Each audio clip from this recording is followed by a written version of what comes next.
उज्जैन में सिंहस्थ 2028 की तैयारियों का शंखनाद हो चुका है। मुख्यमंत्री डॉक्टर मोहन यादव ने साफ कर दिया कि इस बार लक्ष्य सिर्फ सफल आयोजन नहीं बल्कि दुनिया के सबसे भव्य और सुव्यवस्थित धार्मिक मेले का आयोजन करना है। इसी सोच के साथ उज्जैन में आयोजित कार्यशाला में सिंहस्थ 2016 के अनुभवों की समीक्षा हुई और सिंहस्थ 2028 के लिए व्यापक रणनीति तैयार करने पर मंथन किया गया। देखिए खास रिपोर्ट। सिंहस्थ 2028 की तैयारियों का शंखनाद, सिंहस्थ 2028 का संकल्प। कार्यशाला में सीएम मोहन यादव 40 करोड़ श्रद्धालुओं के लिए बनेगा मेगा प्लान। 2016 की कमियों से सीख, 2028 की नई रणनीति। हर प्रमुख सड़क होगी चौड़ी, ट्रैफिक पर विशेष फोकस। सभी प्रमुख मंदिरों का होगा जीर्णोद्धार। 100 किलोमीटर दायरे तक बढ़ेंगी सुविधाएं। मुख्यमंत्री डॉक्टर मोहन यादव शनिवार को एक दिवसीय दौरे पर उज्जैन पहुंचे, जहां उन्होंने सिंहस्थ 2016 के अनुभव, सिंहस्थ 2028 का संकल्प विषय पर आयोजित एक कार्यशाला का शुभारंभ किया। इस कार्यशाला में विभिन्न विभागों के वरिष्ठ अधिकारियों, जनप्रतिनिधियों और विशेषज्ञों ने सिंहस्थ 2028 की तैयारियों, अधोसंरचना विकास, यातायात, आवास, सुरक्षा और श्रद्धालुओं की सुविधाओं को लेकर विस्तार से चर्चा की।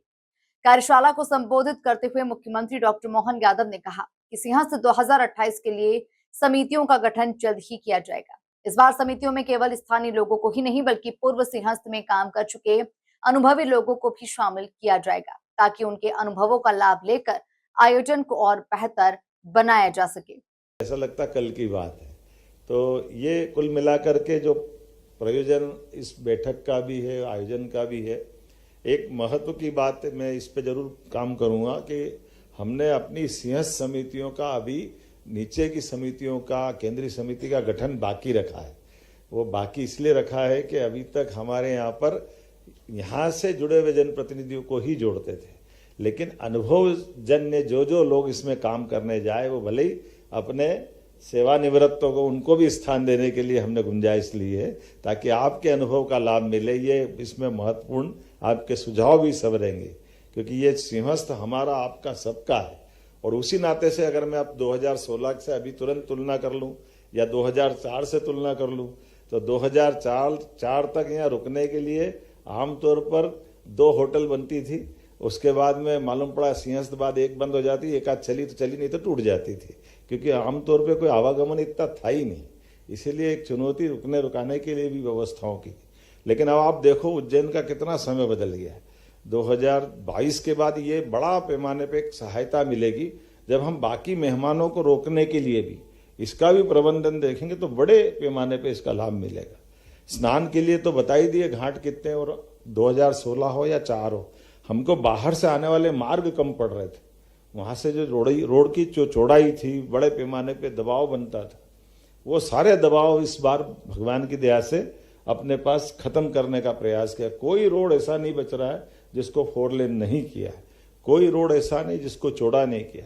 एक प्रयोग 2016 में किया था, उसका लाभ भी मिलेगा। हम सब ध्यान रखेंगे कि शमशान घाट के पहले, बल्कि बड़े पुल के उधर ही जब भी स्नान का मौका आता तो उधर ही करते थे। इधर पानी नहीं रहता, जो पानी होता तो स्नान नहीं कर पाते।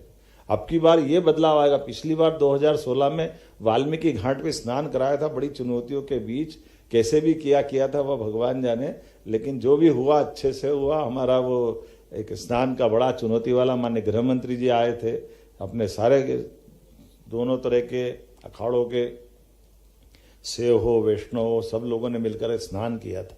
लेकिन ये जो अब अपनी सेवरखेड़ी सलारखेड़ी जलाशय परियोजना, ये हमारी वो पूर्ति कर देगी सिद्धनाथ से आगे काल भैरव तक, काल भैरव से लगा के कालियादेव पैलेस तक, पूरे पानी का, जल का उधर भी और इधर अपन त्रिवेणी के आगे तक ये जो जल की उपलब्धता रहेगी।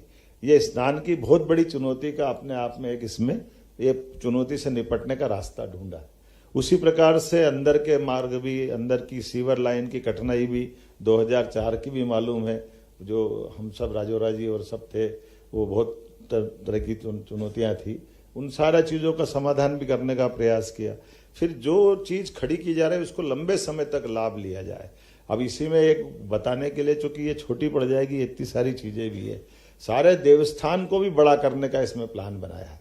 क्योंकि आखिरकार जब देवताओं के नगर में आएंगे तो वो केवल स्नान करने के लिए या कुंभ में केवल कुछ समय गुजारने के लिए वो बड़े बड़े मंदिरों पे जाएंगे, तो बड़े मंदिरों को भी उस तरह से, केवल महाकाल मंदिर नहीं, महाकाल तो अच्छा हो ही गया, सिद्धनाथ का भी वही महत्व है, काल भैरव का महत्व है, सांदीपनि का है, ये सारे देवस्थानों को लेकर भी उसी प्रकार का प्लान बन रहा है। ऐसे कई सारी चीजों को जोड़ करके आप लोग विस्तार से बात करोगे तो वो जोड़ने का प्रयास करो, आज भी और आज के बाद भी या सिमस्त के बाद भी लंबे समय तक। और खासकर नदी के लिए तो मैं ये मान के चलता हूं कि ये हमारे लिए चुनौती भी थी, लेकिन इससे बड़ी महत्व की बात ये थी कि जैसे मुख्यमंत्री ने कहा कि वर्ष 2016 के सिंहस्थ से उज्जैन ने लंबा सफर तय किया। उस समय शहर में ठहरने के लिए सीमित होटल्स और व्यवस्थाएं थी, लेकिन अब हालात पूरी तरह से बदल चुके हैं। आने वाले समय में होटल, धर्मशालाओं और अन्य आवासीय सुविधाओं का और अधिक विस्तार किया जाएगा। यातायात व्यवस्था का जिक्र करते हुए मुख्यमंत्री ने कहा कि पिछले सिंहस्थ में ट्रैफिक और सड़कें सबसे बड़ी चुनौती थी। कई स्थानों पर लंबा जाम लगा था, लेकिन इस बार पहले से ही सड़कों का चौड़ीकरण किया जा रहा है और ऐसा कोई भी प्रमुख मार्ग नहीं छोड़ा जाएगा जहां यातायात बाधित होने की संभावना हो। पड़ते पुलिस को ठहराव कहाँ, तो जिनके लिए धर्मशाला बनी उनको मिलती नहीं थी। तो अब की बार ये प्रबंधन कर दिया कि सारा इंतजाम सरकारी व्यवस्थाओं का, अपने अधिकारी कर्मचारियों का हमारे पास होना चाहिए, क्योंकि ये प्रबंधन में हम जनता के हित को थोड़ा सा चुनौती देते हैं। जनता के हित के ऊपर एक तरह से वो अच्छा नहीं रहता, इसलिए उससे बचाने का काम भी कर रहे हैं कि इससे बचना चाहिए। अब इसमें समान रूप से कुछ और बहुत सारी बातें सोची गई है, जिसपे आज हम टूरिज्म को प्रमोट कर रहे हैं। तो टूरिज्म में बहुत सारे प्रकार से हम अनुदान दे रहे हैं। तो अब केवल यहाँ नहीं, यहाँ से लेके 100 किलोमीटर दूर तक या 200 किलोमीटर मंदसौर तक के भी आवागमन के मार्ग पे भी हमारी ऐसी प्राइवेट स्तर पे भी रचनाएं खड़ी हो जाए, जहां आपके अनुभव से बड़ी भीड़ होती थी या कुछ कारण से, तो जो अपने जन सुविधाएं हैं, कुछ स्टे करने के लिए कहीं ढाबे, क्योंकि ये जब जाम वाम होता तो चुनौती में ये बड़े काम आते हैं। हर एक रोड पे अब यहाँ से लेके भोपाल तक अब 200 किलोमीटर दूर तक का, क्योंकि ये बात सही है कि आबादी के इस घनत्व में और बाकी अनुभव से भी ध्यान में आता है कि प्रयागराज में भले ही कुंभ हो, लेकिन प्रयागराज का कुंभ हमको रीवा सतना तक मान के चलना चाहिए। ये बीता जो कुंभ आया तो हमारे सारे रोड जाम हुए थे। तो ये चुनौती हमको रहेगी कि हमारे आसपास के राज्यों से भी कुछ बात करना पड़ेगी कि वो अपने आप भी प्रबंधन करें। जो हमारे राज्यों से लगी हुई सीमा है, हमारे पास उस समय के दौर में हमारा आपस का समन्वय सौहार्दपूर्ण भी हो और एक तरह से सही से आकलन वाला भी हो, जिसमें भविष्य की ऐसी सारी चीज़ों का। वैसे तो आपने अच्छा प्रबंधन ये भी किया कि जैसे रेल के मार्ग में, मुझे ध्यान में आता कि शायद 2016 में फतेहाबाद का ट्रैक हमारा चालू नहीं था।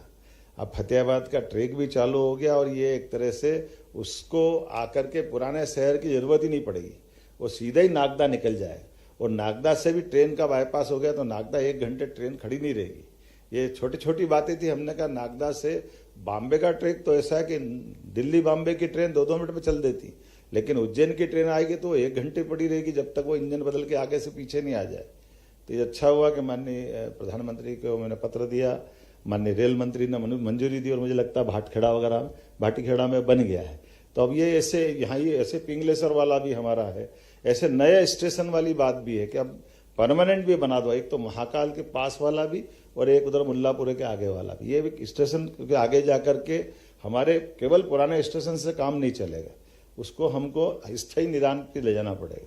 देवास गेट नानाखेड़ा चालू हो गया, बड़ी चुनौती के बीच में कियावत जी यहाँ मौजूद है, बड़ी तो वो बना तो था उधर 90-92 में, चालू होते होते 2016 लग गया था उसको, क्योंकि वो सिंहस्थ के बाद में ऐसा हमने कहा था भी वास्तव में दोनों चल रहे हैं आज बहुत आराम से, कोई दिक्कत नहीं। केवल उस समय हमने निर्णय किया था कि जो बनी हुई प्रॉपर्टियां हैं उनका प्रॉपर उपयोग चालू करो, उसमें कोई संकोच नहीं। थोड़ा कड़क निर्णय लेना पड़ा, लिया, कोई दिक्कत नहीं। थोड़ा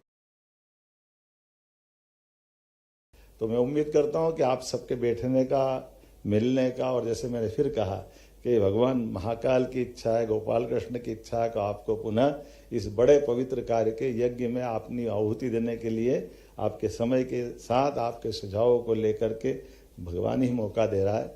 मैं अपनी ओर से कामना करता हूँ हम सब मिलकर के निश्चित रूप से 2028 का सिंहस्थ बहुत अच्छा करेंगे। इसी भावना के साथ इस पूरे आयोजन के लिए मेरी शुभकामना। मैं मंच पर विराजमान अनिल जी, हमारे रवि सोलंकी जी, संजय अग्रवाल जी, यहाँ के राकेश गुप्ता जी, आशीष जी, ये अच्छी बात है। हमने कोशिश की तो राकेश जी यहीं एसपी रहे, डीआईजी रहे, आईजी रहे, एडीजी भी हो रहे, तो ये अनुभव का एक लाभ मिलते ही मिलता है। ऐसे आशीष आप इस व्यस्त में आए थे, आप भी यहाँ इसका लाभ मिला, संभाल।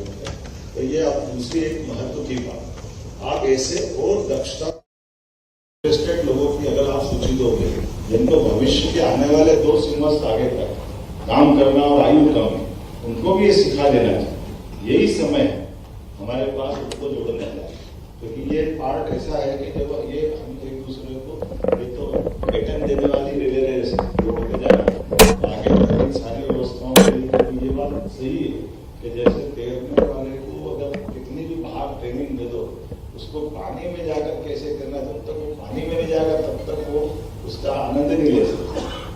ये महसूस करने वाली मिठाई का भी ऐसे कायदा है। दुनिया की कोई मिठाई भी शोकेस में हो या दुकान पे, आप उससे केवल नाम से बाहर से देखोगे, लेकिन उसका टेस्ट का वर्णन कराओ तो कोई टेस्ट का वर्णन रबड़ी और गुलाब जामुन में नहीं बता सकता, मतलब उसके खाने के बाद ही मजा आए। ये हमारे लिए सौभाग्य की बात है, एक मौका मिल रहा है। इस मौके में भविष्य में ऐसे नए चयनित अधिकारियों को भी दोनों तरह से सिविल और पुलिस हम सब जोड़ेंगे, बाकी अन्य सेवाओं के अलग अलग विभागों में, क्योंकि बड़े पैमाने में हमने नई भर्तियां की सब इंजीनियर से लगा करके दूसरे प्रकार के, तो उन सबको जोड़ते हुए काम करेंगे तो मुझे लगेगा ज्यादा अच्छा रहेगा। एक बार फिर मैं आप सबका स्वागत करता हूँ, बहुत बहुत धन्यवाद।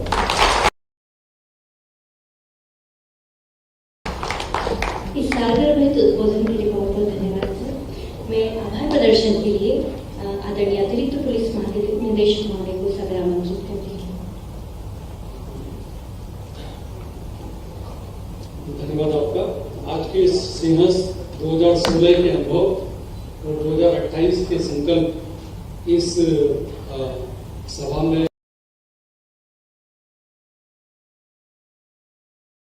उन्होंने कहा कि सिंहस्थ की तैयारियां केवल उज्जैन शहर तक सीमित नहीं रहेंगी। उज्जैन से लगभग 100 किलोमीटर के दायरे में आने वाले मार्गों, ढाबों, होटल्स और अन्य सुविधाओं को भी बेहतर बनाया जाएगा, ताकि श्रद्धालुओं को यात्रा के दौरान भी बेहतर व्यवस्थाएं मिल सके। सिंहस्थ 2028 के आयोजन के लिए खास करके ये विश्व का सबसे बड़ा मेला है और मध्य प्रदेश सरकार का सबसे गौरवशाली पक्ष भी है। ऐसे में ये मेला न केवल प्रदेश का बल्कि देश का बल्कि दुनिया का सबसे बड़ा मेला होने वाला है।